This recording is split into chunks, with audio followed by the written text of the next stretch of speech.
Di episode sebelumnya, akhirnya Medusa sudah dilempar oleh Kirisame. Inilah saat-saat yang diincar oleh kerajaan Sains. Di sisi lain, Ryusui dan tim penarik juga sudah mulai bergerak. Tapi tiba-tiba Ryusui menghentikan mobil lab karena suatu perasaan buruk. Insting pelaut Ryusui berkata ada seseorang yang sudah selangkah lebih maju dari rencana pencurian ini. Dan selama ini insting Ryusui tidak pernah salah. Di sisi lain, Senku juga merasakan perasaan buruk ini. Sekarang sudah diperlihatkan Medusa yang dilempar Kirisame ini memang bentuknya sama persis seperti Medusa yang asli. Kemudian Senku berusaha menghitung di mana letak Medusa ini akan meledak dan juga seberapa besar jangkauannya. Senku mulai menghitung dari informasi yang ada, mulai dari sudut saat Kirisame melemparnya, kecepatan Medusa itu bergerak, tinggi Kirisame dan juga kekuatan angin. Senku merasa ada yang aneh dari lemparan Kirisame ini. Dan akhirnya Senku sampai pada sebuah kesimpulan, yaitu Medusa yang dilempar Kirisame adalah palsu. Senku langsung memerintahkan semua orang untuk lari kembali ke mobil laboratorium. Di sisi lain ternyata Kirisame sudah mengeluarkan Medusa yang lain dari kantong telurnya. Sepertinya ini Medusa yang asli. Melihat kejadian ini, Mozu menjadi menyadari sesuatu dan dia yakin Ibara adalah orang di balik kejadian ini. Kemudian untuk memperkuat posisinya di Kekaisaran Ibara, Mozu langsung menyerang pasukan kerajaan Sains seorang diri. Dan di sisi lain, Senku dan yang lain sudah sampai di dalam mobil lab dan mereka langsung kabur. Tapi tiba-tiba Mozu sudah muncul di belakang mobil ini. Kecepatan Mozu sangat tinggi dan membuat keadaan semakin buruk. Tapi mereka masih memiliki kartu as yang lain, yaitu pistol. Yo mengambil pistol dari sakunya, tapi ternyata itu bukan pistol mereka. Yang dia pegang cuma batang kayu yang mirip seperti pistol.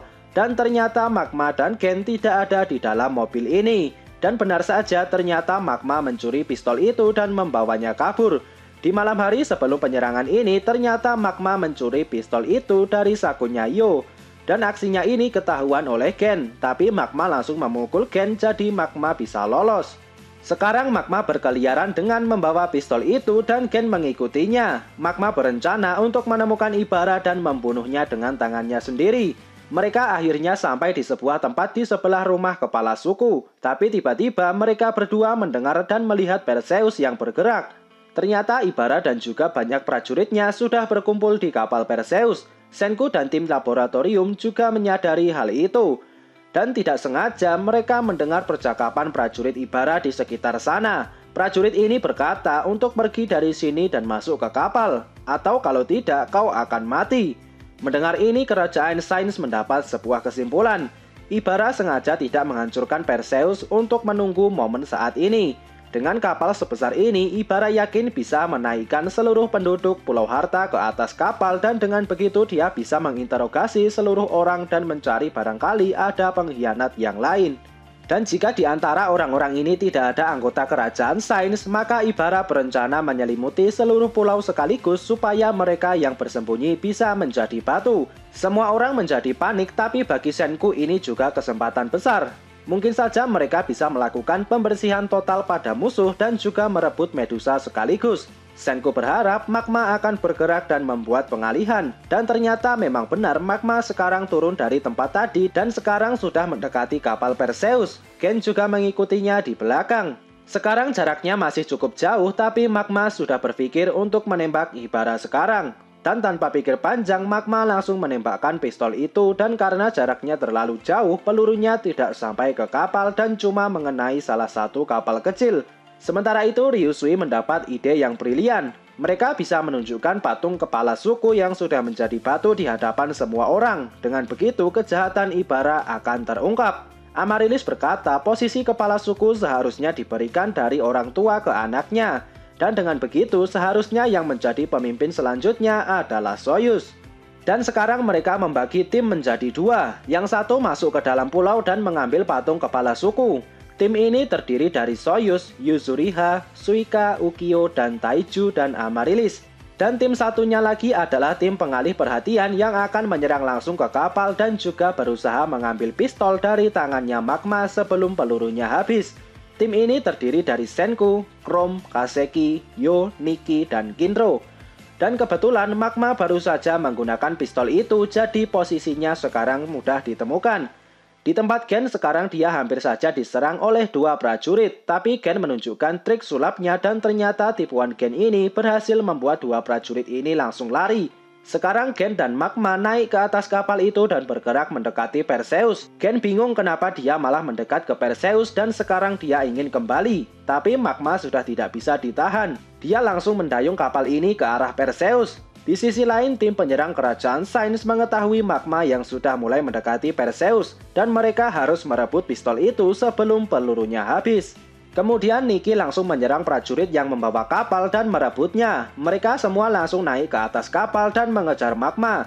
Sementara itu di tempat lain, sekarang tim Soyuz sudah sampai di istana. Di sini Suika yang memimpin di depan dan menunjukkan arahnya. Di belakangnya ada Ukyo yang membakar hutan dan beberapa rumah supaya perhatian prajurit yang masih ada di sana bisa teralihkan. Akhirnya mereka semua sudah sampai di tempat kepala suku. Sekarang Soyuz merasakan perasaan nostalgia di dalam hatinya dan Taiju langsung membuka tirai yang ada di sana dan ternyata patung kepala suku sudah dihancurkan oleh Ibara sebelum pertempuran ini. Semua orang kaget melihat dan berpikir ini sudah berakhir, tapi Yuzuriha berkata kalau ini belum terlambat. Dengan lem khusus kerajaan Sains mereka masih bisa mengembalikan bentuk patung kepala suku. Mereka langsung mengumpulkan potongan patung itu dan memperbaikinya. Tapi di sini Yuzuriha menemukan potongan batu yang sudah rusak.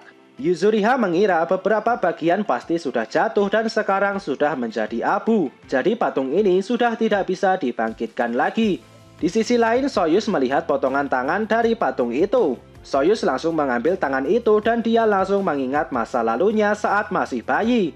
Saat itu dia sedang digendong ibunya dan ayahnya juga ada di sana. Soyuz kecil mengeluarkan tangannya dan ayahnya langsung memegang tangan kecilnya. Dari ingatan ini akhirnya Soyuz mengingat lagi wajah ayahnya. Setelahnya Soyuz langsung meminta maaf dan langsung menangis di depan patung ayahnya.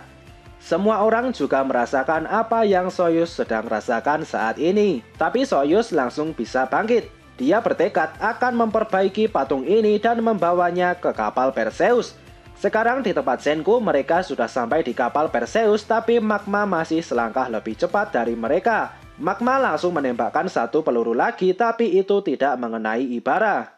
Sekarang Magma sudah mulai menaiki kapal dan di belakangnya Kinro juga sudah mulai naik. Di belakangnya lagi menyusul Senku dan yang lainnya.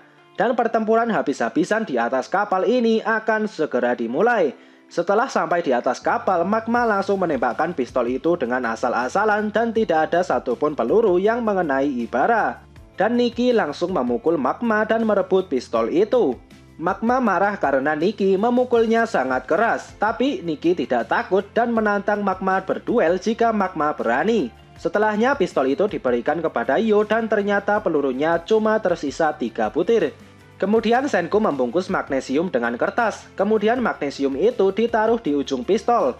Yo langsung menembakkan peluru magnesium itu dan pistol itu mengeluarkan cahaya yang luar biasa seperti pedang cahaya raksasa. Melihat ini, Gen langsung beraksi dan mempengaruhi para prajurit di sana. Gen berkata kalau sang penyihir agung ada di kapal ini dan akan membakar kalian semua dengan pedang cahaya itu.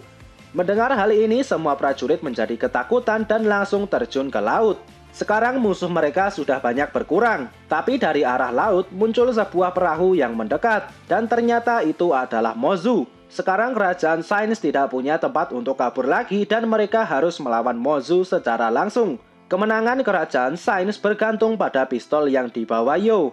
Mozu langsung naik ke atas kapal dan Yo juga langsung menembakkan pistolnya. Tapi dengan melompat, Mozu bisa menghindari peluru itu dan langsung meng-knock out Yo sampai dia terjatuh ke laut bersama dengan pistolnya. Sekarang mereka tidak punya pistol lagi dan Kinro langsung maju menyerang. Tapi Mozu bisa mengalahkan Kinro dengan mudah. Ryusui langsung membawa tubuhnya Kinro masuk ke dalam kapal dan Niki mencoba menahan Mozu. Tapi Niki juga sama saja, dia bukan tandingannya Mozu. Sekarang Senku, Chrome, Gen, Ryusui, dan Kinro masuk ke dalam kapal tapi mereka tidak punya tempat untuk kabur lagi. Setelahnya Mozu langsung mendekat dan di belakangnya Ibara juga mengikuti. Sekarang kondisi kerajaan Sains sangat terdesak, tapi Senku berkata kalau dia sengaja pergi ke tempat ini. Dan Senku langsung melempar botol cairan pembangkit ke sebuah penjara kecil dan di sana ada seseorang yang bangkit. Dan Kinro langsung mempercayakan tombaknya untuk orang itu. Dan itu adalah Hyuga. Sekarang kartu as terakhir dari kerajaan Sains sudah bangkit dan Hyuga juga paham kalau di depannya sekarang ada seorang musuh yang sangat kuat. Apakah Hyuga bisa mengalahkan Mozu atau Mozu juga masih tidak terkalahkan? Temukan jawabannya di video pembahasan selanjutnya. Oke, semoga video ini bermanfaat. Subscribe channel ini dan sampai jumpa di video selanjutnya.